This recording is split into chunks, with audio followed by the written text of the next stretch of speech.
كأباتي مو كيسوس كان أبا أوكي موتمان كان كيعرف هيا ماس اتفوف جالل لك واقع رت أكتاو جاللك وقرت كتاو لا فرت هاتو تولي جاللك كينيا متيكي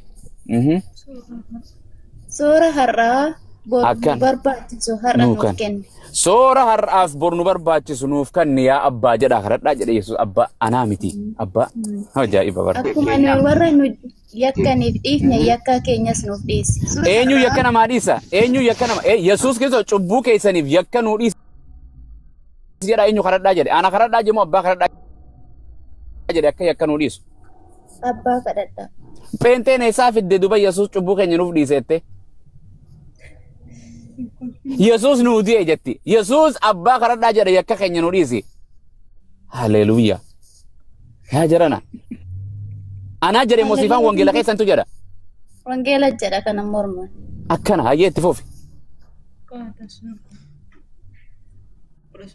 قرماتتس نو هنجلتين أكنا يا أبا قرماتة تنقولتين إنه أولش ماله هاي يسوسي متى واقع يوم أبا خكرتهم موتومان كان إنيوت والكنيس برما بران كان كيتي كي يسوسي كان كوت جري مو كي خوا أبات جري كان أبات موتومان هولمني والفنس كان يسوس مو كان أبات كان أبات يسوع نخيجي بمودو قدبت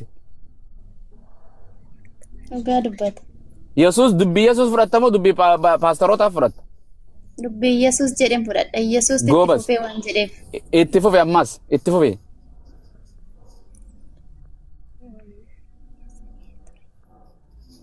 kudha tokko kudha arfaffaarra namootaaf irra daddarba isaanii yoo dhiiftaniif abbaan keessan inni waaqa irraa immoo isiniif hin dhiisa. Eenyu kan namaa dhiisu cubbuu Yesuus immoo abbaadha. Abbaadha. Haleluuyaa. Yesuus maal namaa dhiisa iyyee?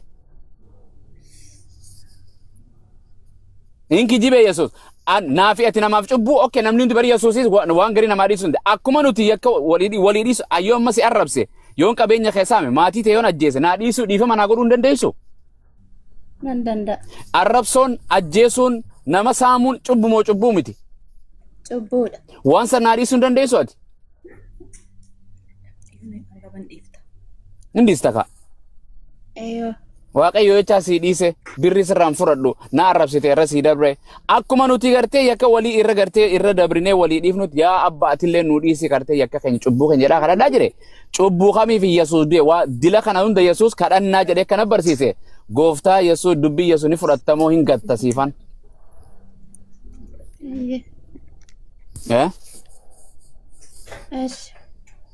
Ayyee waan abbaan qofa akka abbaan qofa dhugaate Yesuus ergamaa ta'e si garsiise waaqa akka qabu si garsiise atis waaqayyoo Yesuus san akka waaqessu si argisiise Yesuus akka waaqayyoo harkaan guutuu kadhatu si argisiise Yesuus kadhannaa isaa keessan nan kadhatinaa jedhe abbaa kadhadhaa jedheemi kana hunda argite namni si shawwadu hin jiru waan biraa ta qofaan si garsiisa Yesuus Kiristoos ani nama jedha waaqaa mitiidha wangeela Yohaannis boqonnaa 8 lakkoofsa 40 bani atummaan dubbis.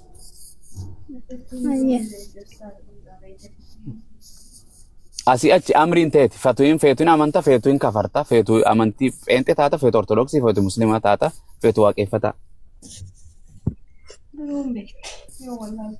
Beeti. Shahaadaa jechuun waaquma tokkoof masakamu jechuudha rabbii tokko qofaa jira Yesuus ergamaadha Muhammad Abrahaam Salamoon hundi ergamoodha jedhanii amanu. Kunoo. Ammas dubbise jee wangeela Yohaannis boqonnaa 8 lakkoofsa 40. Yohaannis boqonnaa 8 lakkoofsa 40.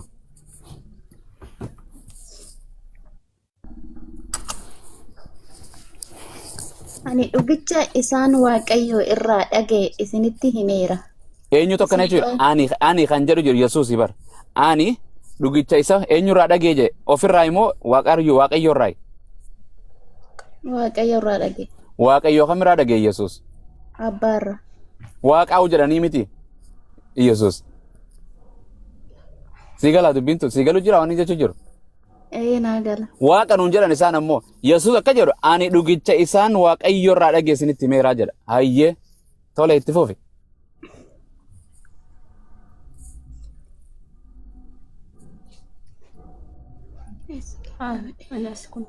Ani dhugicha isaan waaqayyorraa. Isinitti himeera. Isin garuu ana nama akkasii ajjeesuu barbaaddu. Ani waaqa jedhe moo nama jedhe Yesuus? Nama akkasii ajjeesuu barbaadan nama jedhe. Siifan. Waaqa ana waaqa ajjeesuu barbaadan jedhe moo ana nama ajjeesuu barbaadan jedhe Yesuus? Nama. Yesuusin dhugaa dubbate moo hin kijibee duuba asirrattoo? Dhugaa dubbate. Yesuus waaqa jettee arrarraa fudhattamoo ammallee waaqa jettaan dubbate dila si garsiise kanarra wangeeluma kee. Yesuus nama. Gobas allaqee maaltu gartee islaamummaarraa si qabe waaqa tokkichaaf masakamu Yesuus ergamaa jettee masakamu Abrahaam ergamaa jettee Muhammad ergamaa jettee masakamu maaltu gartee si dhibere? Lubbuun na eega jedhi. Lubbuu tite malee biraa waan laalte. Akkana namni yoo si argise akkanatti argaadhaan amma waan dhageessiiti moo waan argaa ijateetiin dubbiste siifan? Waan argaa ija kiyyaan argeedha.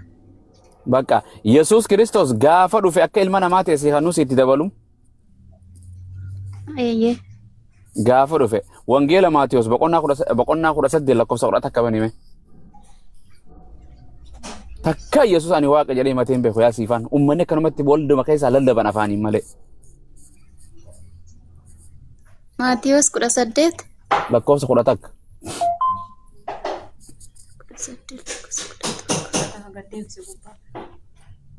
Deemo 13 jettan ustaad. 18 10 takka. 18 Adii radde. Maatiyos 18 Yani شو Yesuus isin. Ilmi namaa Rasini ka. bakkuma feete irraa ka'e. Nama tokko. Ilmi namaas isa badee oolchuuf dhufe. Eenyu ilmi namaa kan isa badee oolchuu dhufe kun? Abbaa. Yesuus bar. An badee oolchuu dhufe. Ilma namaa kam ilmi namaa isa badee oolchuuf dhufe jedhe. Eenyu kan warra gartee warra badee oolchuu dhufe Yesuus himi? Ilma namaati moo waaqa?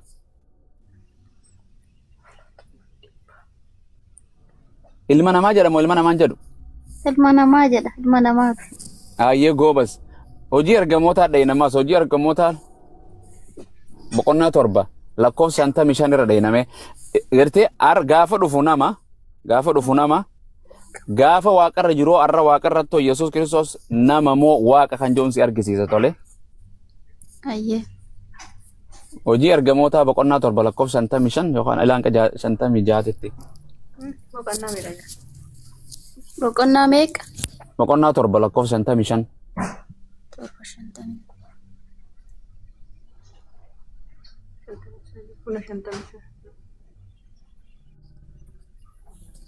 Goobas arra wangeelaa waliin dubbisne. Isxifaanos garuu hafuura qulqulluudhaan guutamee Goobas maaliin guutame? Irraa hin buqqifatiinis waaqa keessaa ol ilaale. Ulfina waaqayyoo Yesuusinis gara mirga waaqayyoo dhaabbatee. Eessa dhaabbata Yesuus? Isxifaanos kuni hafuura qulqulluun guutame. Hafuurri qulqulluun ni kijiba? Dhara namatti hima? Waan hin jirre ni dubbata? Dubbatu. Nama hafuura qulqulluun guutame Isxifaanos. Yesuus Kiristoos mirga eenyu kan dhaabbatu arge? Mirga abbaa. Itti fufi maal ta'e waaqa ta'e moo nama ta'e moo jaldeessa ta'e dhaabbata? Isxifaanos nuuf hima hafuura qulqulluun hayyee. Itti fufi.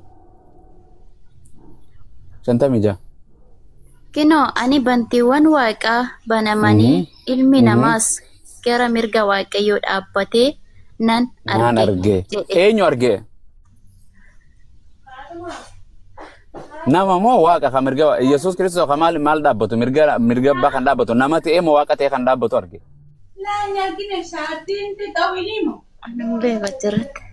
Laa dubbisi kaa kun 55 irraa deebisi dubbisime.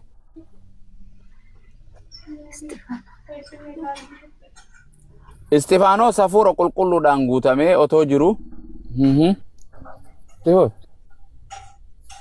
Yesuus Kiristoosiin isa kan dhaabbatu arge.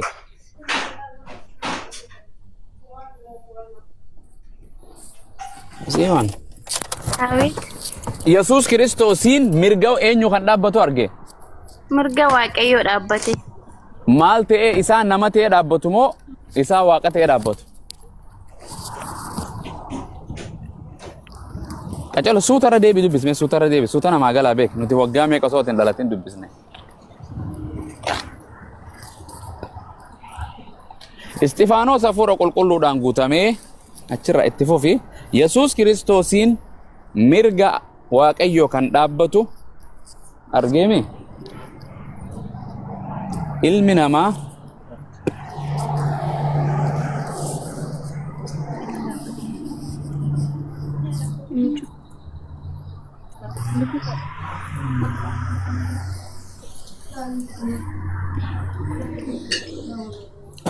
in kuttanii siifan In kunne la'a. dubbisaa jirta moo in gatte firraadis? Dubbifachaan jira. Dura irra deebi suutattiin siima bakka jechuun Yesuus maqaa Yesuus moggaafame achi booda Yesuus nama akka ta'e siimu jira. Suuta dubbisi. Okay. Kunoo ani bantiiwwan waaqaa banamanii. Kunoo bantiiwwan waaqaa jechuudha samii tana kunoo bantiiwwan waaqaa banamanii. Ilmi namaas gara mirga waaqayyoo dhaabbate. No, 55 irraa dubbisi dura. Siif hin galu yoo kana 55 dubbiste malee dura. Istifaanos hafuura qulqulluudhaan guutame. Hayyee. Otuu ija irraa hin buqqifatiinis. Otuu ija irraa hin buqqifatin jechuun osoo ija hin libsatin jechuun waaqa samii tana keessa ol ilaale nu meeqe otoo ija akkanatti hin cufanne. Ol ilaale. Ulfina waaqayyoo Yesuusinis.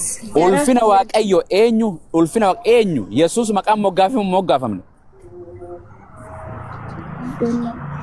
Ulfina waaqayyoo eenyu Yesuusin jedhe? Yesuus jedhamoo hin jedhu? Jedha. Yesuus Kiristoos keessa dhaabbatuun arge jedhe. Eessa dhaabbatu? Maal taate siifan? Mirga abbaa dhaabbatu argee Yesuus. Meerra deebi ammas siifan warakkannee yaa Rabbi. Kanaaf miliqaa jenna wangeela dhiisa. Siifan irra deebii ka? Irra deebi'ee rakko. Irra hin deebine jechuun bara tartiiba dubbisuutu hin jirtu. Galeeraaf ustaas galeeraaf. Galeeraaf bakka akkasii. Amma ati har'arraa eegaltee Yesuus waaqettamoo nama jettamoo maal jettayye? Nama. Fudhadhu bakka shaadaa waan qabannere maal goota oli? Eega nama jette kiristaanii nama jedhee nama nu. Hin beeyte. Hin beeyti eega beeyte maal gooti duba? Rabbii tokko qofa Yesuus ergamaadha Muhammadis ergamaadha. Waaqni biraa tokkicha malee hin jiru jettee amanumaan kasuma. Shaadaa jechuun dhuga ba'uu jechuudha. Gaafa wangeela keessa sirriitti gadi bu'anii waa tokko dubbisanii hubatan namaa galata. Sirri maal asii achi maal sirri maal asii achi maal sirri maal asii achi maal sirri dubbista Yesuus akka namatti ergite lafa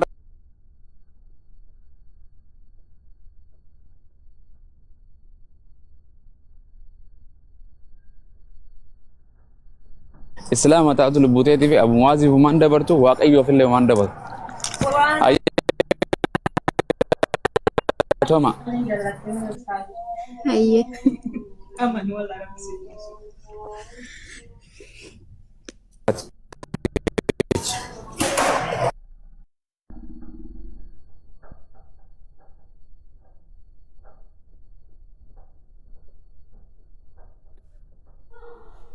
Sila kasih dukung boda kasih jelas Stefan ila to komenti dah maja dah beta Stefan to sila.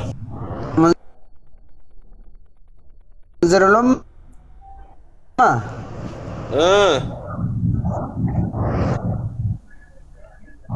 Stefan itu wai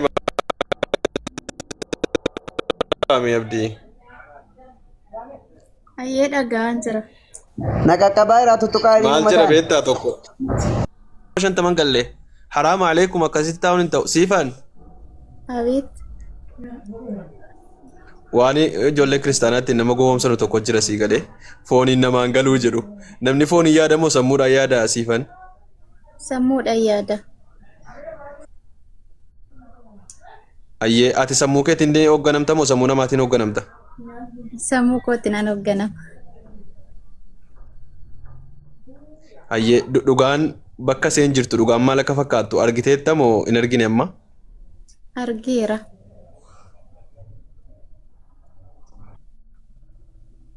Halas jechuun asii dirqisiisuudhaaf osoo hin taane sanuma raayitiitti sii gochuudhaaf malee amma shaayidaa qabadhu siin jechuuf miti maaliif beektaa namoota tokko jiru gaafa namni dhugaa hubatee jedhu fooniin namaan galu dogongoraa jirtaa fooniin namaan galu hafuuraan malee namaan galuun canna qaba tokko as jala sii galee kanaafuu adaraa sammuu keetti fayyadami rabbiin kan namaa sin gaafatu kan keessi gaafata guyyaa qiyaamaa aqlii sii kenne kana sammuu sii kenne kana ija bareedaa sii kenne kana gurra bareedaa haqatti hin dhageessu sii kenne kana kanarraa si gaafata sii galee rabbiin kanaafuu dhugaa jirtu hunda hubatteetta waan ta'eef ammallee waan si barbaachisu waan hubachuu si barbaachisu sirriitti hubadhuuti fadhu siin jechuu barbaadetan akka namni finyoositti kaa'ee sin harkifne hoolaa si godhe. Ayyee hin harkifamanu. Akkas jireenyaan faan biqilaan faan jirtu jira jedhaa yoo jiraattan jirra mee akkam jirtu jireenya akkam naguma akkam maalitti nagaadhaa jirtu jireenya nagaadha galata waaqayyoo akkam isin jireenyi badhaadha biqilaan shaadaan qabadha dheeseene munzirulumma. baay'ee bareeda akkana biqilaa dursinuudhe biqilaa dursaamee akkas taanaan dursaamee biqilaa ayyee biqilaa jirtaa namaan jira baga jiraatte ebboo dhagaa walumaan jiraanne maali dhuguma koomentii barreessaa turte shaadaan qabadhatte isin jala taa'ee nu hubachaa jira ishi mee barumsicha seeraan hubachuu qaba waan ta'eef numan callisee dhaggeeffataa jira waan ta'eef ayyee boodarra garuu qabachuun kiyya waan hin oolle. Zamana boodaa keessa moo har'uma sa'aatii boodaa keessa jechuu keeti? Har'uma sa'aatii boodaa malee zamanni kun yeroo namaa kenniti. Yeroo namaa kenniti wallaahi mumkin halkan kana rabbiin nu haa bulchu bullee keenya rabbitu beeka wallaahi. Rabbiin quraana isaa keessatti gaafa dubbatu wamaa tadri nafsun maadaa taksibu gadaa lubbuun tokko waan bor dalagdu hin beektuun karoorfatti malee wamaa tadri nafsun bi'ayyi ardin tamuut akkasuma lubbuun tokko dachee itti duutu hin beektu bakka itti duutu hin beektu jedhe ajaa'iba rabbiiti ilma namaa hedduutu kaleessa waan nama ajaa'ibu maanguddittiin tokko namni guddoo wahii dawaa barbaaddannaadhaaf mana isaaniitii bahanii mana yaalaa dhufanii mana yaalaatii osoo bahanii jiranuu gommaa makiinaa jala bu'anii du'an waan nama ajaa'ibu fayyaa barbaacha manaa bahanii laakiin fayyaa sana iyyuu hin arganne addunyaarra gara gandaa akhiraa deeman ajaa'iba rabbiin likulli ajalin kitaab jedha sii galee nutu hin beeku malee qaxaroon dura keenyaa kan hunda keenyaayyuu galmaa'etu jira rabbiin bukkeetti beekamaadha waan ta'eef gaafa dhugaan namaa galtee haqiiqaan namaa galtee rabbiin qalbii namaa kana namaa banee amantiin islaamummaa amantii nabiyyoota hundaa akka taate amantii namaa akka ofii waaqessuu akka seen hin taane amantii nabiyyoota rabbii tokko guddisanii tokko xinneessuun keessan jiran akka seen hin taane gaafa hubatanii jedhan jajjabaatanii waan sanaaf harka kennuun barbaachisaadha. Raajonni hundi isaanii yookaan nabiyyoonni hundi isaanii kan isaan barsiisaa jiran yookaan barsiisaa turan hundi isaanii rabbii tokkichatti amanaa. Quraana rabbii yoo bantee ilaaltee jette waan ajaa'ibaa keessaa argita. Yaa qawmi ibudullaha maa lakum min ilaahin ghayru. Yaa ummata koo, yaa lammii koo, rabbii keessan tokkicha waaqessaa, isa tokkichatti amanaa, isa malee waaqayyo kan biraa tokkollee isiniif hin jiru. Akkasuma obboleessi keenya kan obboloonni keenya kiristaanaadhaa waaqayyoodha jedhanii waaqessan kan rabbi subhaanahu wa ta'aalaa abbaa malee haadharraa dandeettii isaatiin uume yaa Israa'eel dhagahi. Waaqayyo gooftichi keenya kophaasaa gooftaadha jedhe Maarqos boqonnaa 12:29 irratti dhagahi yaa Israa'eel dhagahi jedhe waaqayyo gooftichi keenya kophaa isaa gooftaadha. Nabi Muhammad sallallahu alaihi wasallam xumura nabiyyootaa fi goolabbii kataan quraana isaanii keessatti gaafa quraana rabbii keessatti rabbiin subhaanahu wa ta'ala qul yaa ayyuhan naas jedhi yaa nabiyyicha kankoo inni rasuulullahi ilaykum jamii'a an ergama rabbiiti gama hundan keessan itti yu rabbiituna erge jedhiiti ummata kanatti mi jedhe rabbiin nabi Muhammad sallallahu alaihi wasallam erge gaafa rabbiin erge jedhu isaanis ergaan isaanii maal ta'e yaa ayyuhan naasu ubudu rabbakum alladhi khalaqakum yaa namoota rabbii keessa waaqessa alladhi khalaqakum min nafsin waahida isa lubbuu tokkorraa abbaa keessan addaamirraa isin uume wa khalaqa minhaa zawjaha akkasuma addaamirraa cimdii yookaan haadha manaadhaa kan uumeef hawaanii yookaan hewaan yookaan hawwaa ka jedhanii obboloonni kiristaanaa waaman jechuudha. Wabatha minhumaa rijaalan kathiiran wa nisaa'a jara lammaan irraa immoo dhiirota baay'ee fi dubartoota baay'isee kan uume Rabbi subhaanahu wa ta'ala. Rabbi akkasiitti harka kennadha. Rabbi akkasii gabbaraa jedhee Rabbiin ergaa dabarfata. Bismillah arfaffaa.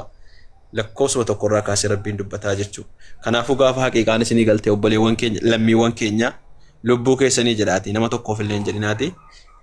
Haqiiqaa kana shahaadaa kana qabadhaati islaamummaa kana fudhadhaati waan nabiyyoonni jedhan nabiyyoonni hundi isaanii waan jara jedhan kana jedhaati gama rabbii keessanii imala hunduma keenya rabbiin galgala keenya haa tolchu islaamummaa malee duutanii muslima taatan malee natti hin dhufinaayi muslima ta'uu jechuun fedhinnaa guutuu rabbii ofiitii kennanii ajaja isaa galmaan gahani rabbitti dhaquudha kanaaf rabbiin bismillah sadaffaa keessatti dubbatee muslima taatan malee akka duutanii natti hin dhufne jedhe kana waamichi kan keenya obboleessa keenya rabbiin siif haa laaffisu inshallah yeroo siin mijatutti nu beeksisi yeroo siin mijatutti shahaadaa qabachuu ni dandeessa ayyee jireenya Oye.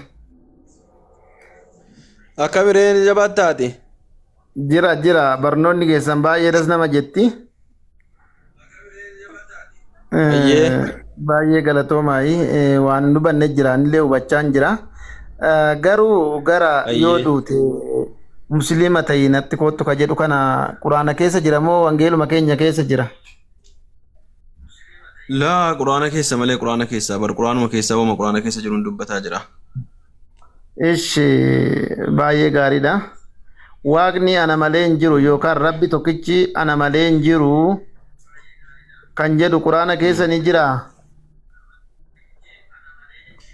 ربي سبحانه وتعالى قرآن ساكب جماعة كيستي سورة طه لكو سكود آفر يوم كان بسم الله ديك دم فادا يوم غرور أباد لكو سكود آفر رتي إنني أنا الله لا إله إلا أنا فاعبدني إنني أنا الله أن الله رجل أني واك أيودا أني ربي توكتشا أنا ملي قوفتان كان براهن جرو أنا مقف واك السجر ربي سبحانه وتعالى قرآن ساكي ستكاستي أجج akkasuma bismillah dhibbaaf kudha lamarratti illee Allahin tokkicha jedha Allahin irkoo waa hundaati jedha sii galee kanaafuu quraana isaa kabajamaa keessatti Allahi isa tokkicha ta'e kanaaf Allahi isa qophaa isaa jiraataa ta'e kanaaf isa fakkii hin qabne kanaaf butamnee akka nuti duunee isatti hidhannu bismillah sadaffaa ayata dhibbaaf lamarratti dubbatee يا أيها الذين آمنوا اتقوا الله يا ورا أمن نجتني الله أنا صداقا ركزوا تشوفوا الرائفة تما أبشري اتقوا الله حق تقاته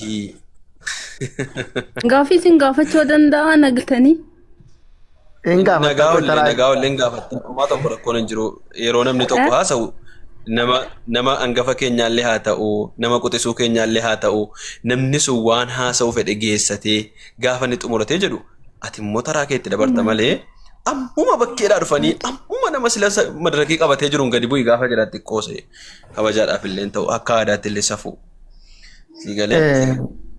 Ishi galatoomayi yaada keessan hundaa fudheera waan naan galle amantii kanarratti keenyaa fi musliimaa kun illee baay'ee gargar hin goru xiqqoodha an waaqeffataadha maal jechuu barbaada yeroo baay'ee lafa jirtanitti namni caalaa nama jireenyaadha musliiman ta'u gara ortodoskii yoo dhaqne amma jireenyaadhaani ortodoskii ta'uu hin danda'u bar walda sanbata faatu natti ba'a jechuudha maqaa kabiraa sigalee maaliif maqaa jireenyaatiin oo musliima ta'ee Haimad maaliif hin ta'a maaliif maqaan arabatti jijjiiramamee kana ishii kana naa ibsaati kanumatu naa haftee galatooma yaada keessan hundaa fudheera akkuma biqilaan jedheyyuu rabbi tokkichi kun waaquma biyya lafaa samii kana hundatti itti gaafatamaa waaqa tokkichi isa qofa taanaan hinuma dhufna otoo hin dhufin hin hafnu achumatti wal agarraa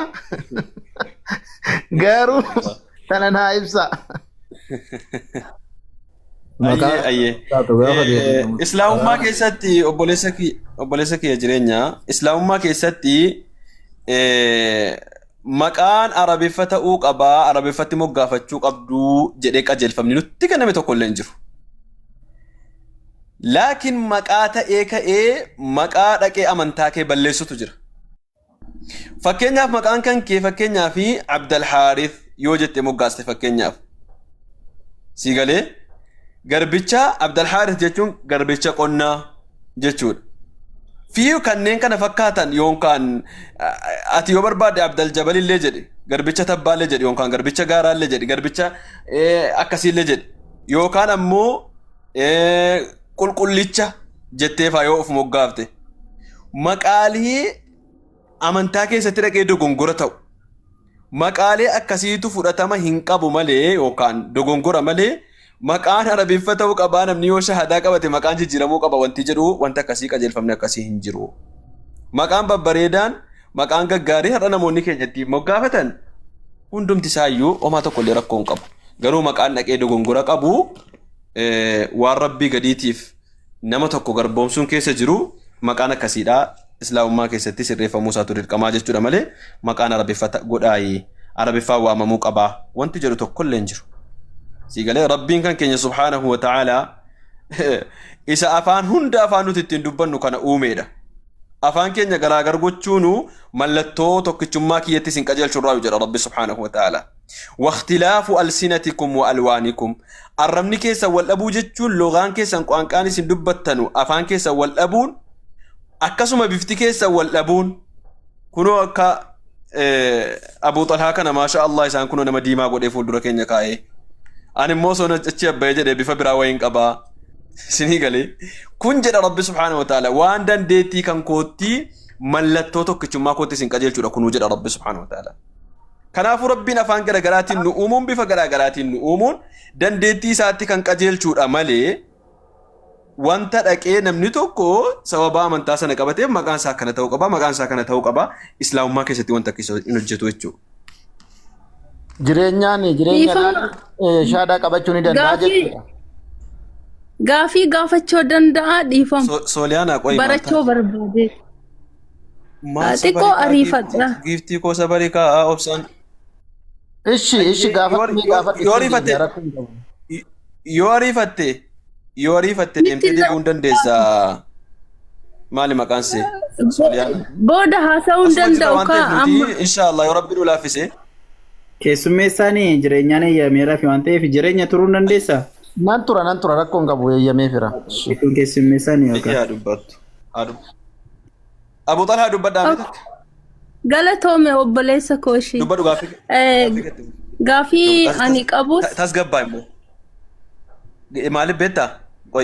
Isaan ittiin dabarsa Abu Talhaan hin dubbatuuti yeroo gaaffii gaafattu tasgabbaatii gaaffii tokko gaafadhu waan isaan deebisan dhaggeeffadhu yoo akkas ariifataa gaafatte illee xingata waan gaafattu kanallee qabachuu dhabuu kee dandeessa si galee suutuma jedhiiti tasgabbaatii gaaffii tokko gaafadhu ala isaan deebisan dhaggeeffadhu. Okay ani na dhufanii fi malee maal yoom ariifadhe hagis malu jechoon iddoon naan galle suuraa majaa 537 irratti waan aashaan haasofte jechuudha. Akkana jechoo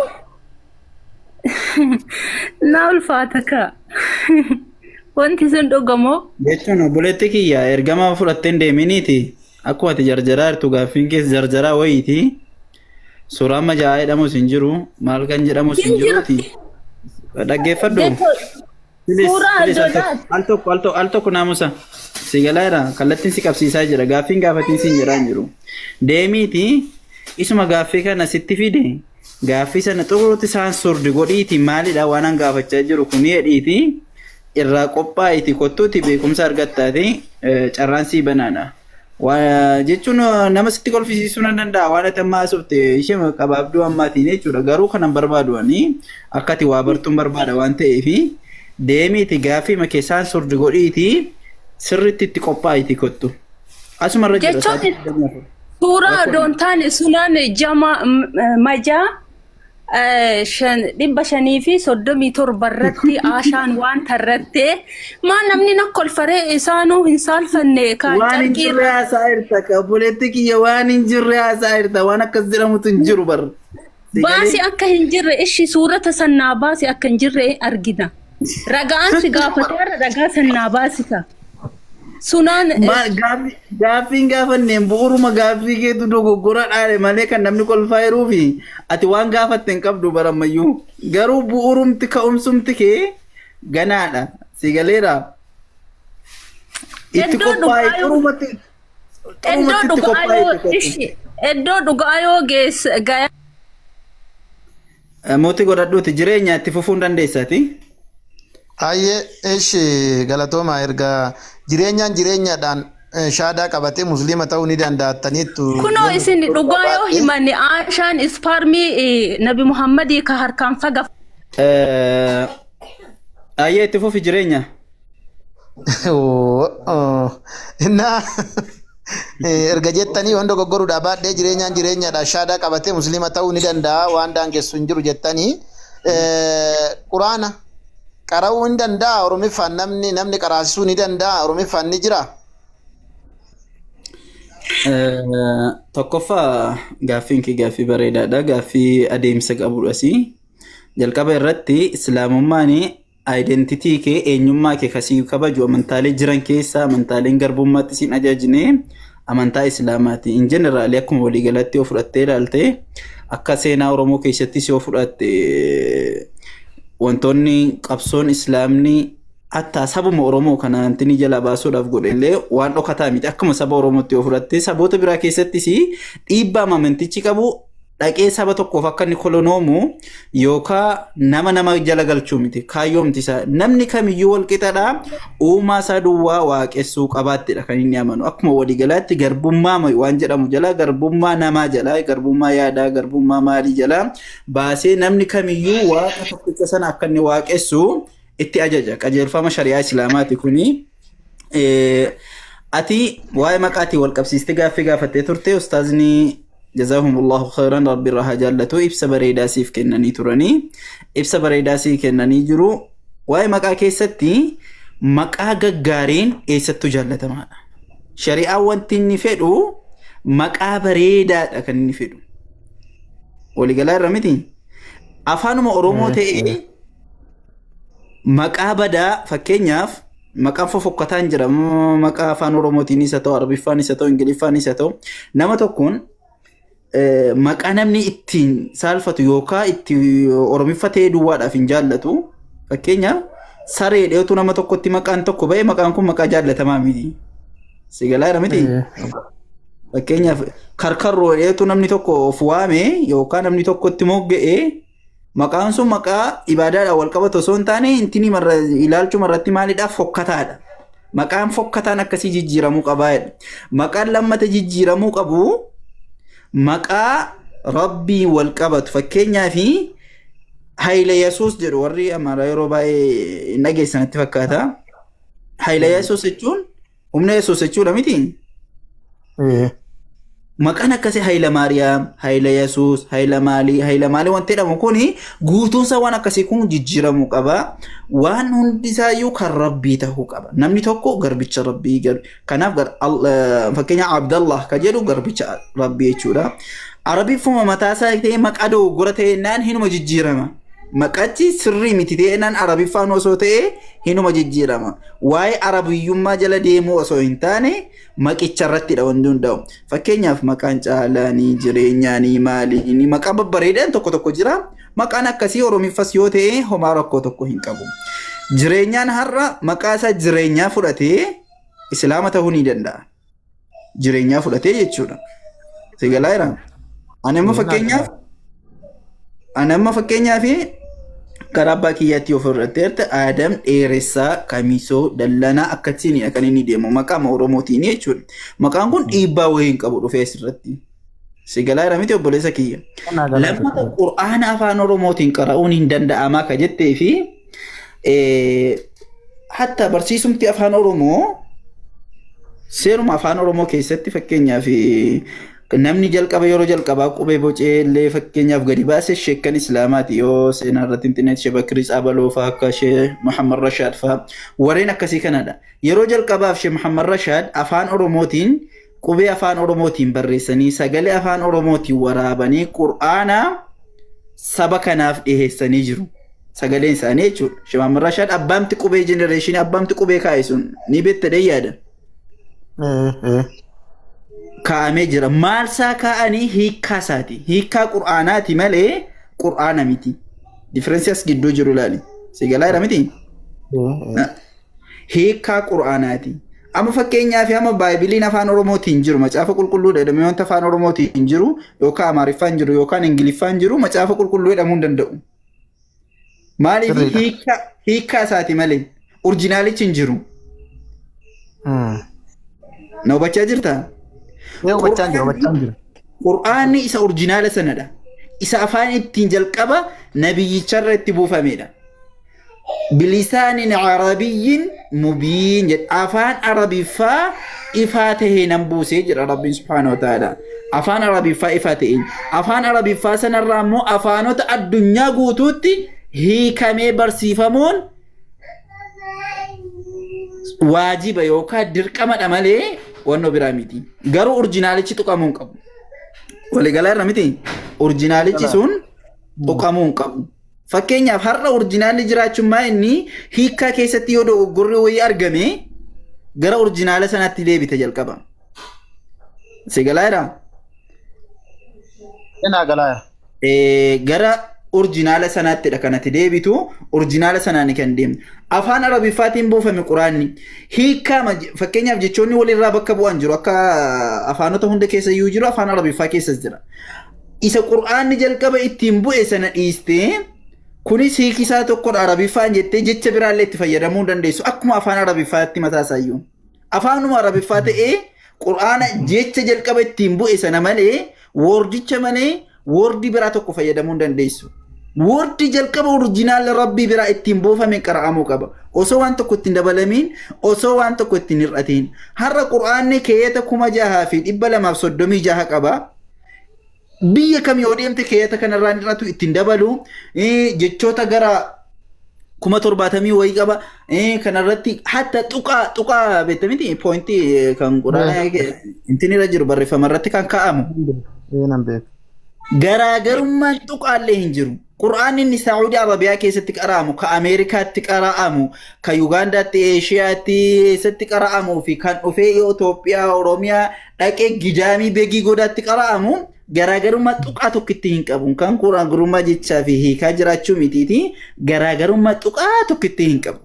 Kun jechuun tika Rabbiiti. Rabbiitu subhaanahu wa ta'ala jecha isaatii ofii isaatii buusee Qur'aana suuraa الحجر بسم الله سلقفا يا سرقل رتمال جدا إنا نحن نزلنا الذكر وإنا له لحافظون نتو في كينيا بوسي أنا تبوسي قرآن كان أنا تولي تكسا تك ربي كيسا جرا جل كم نساء تمر رسالة ربي تكسا نمني فدي ججيرو هندن دو نمني فدي تدبلو إراهر إسون دن دو أكا كتاب لي وركاني تك ربي كيسا جرا وانتي غراغرم ما جتش تكتي هنكبو جتش ميتي تقان تكتي قرآن ربي كيسا جرو kun ni'ima rabbiin musliimoota irratti oole irraati. Kanaaf hiikkaa qur'aanaa immoo afaan barbaaddeen barachuun ni dandeessa. Hinumaayyuu barachuun isaa immoo dirqama.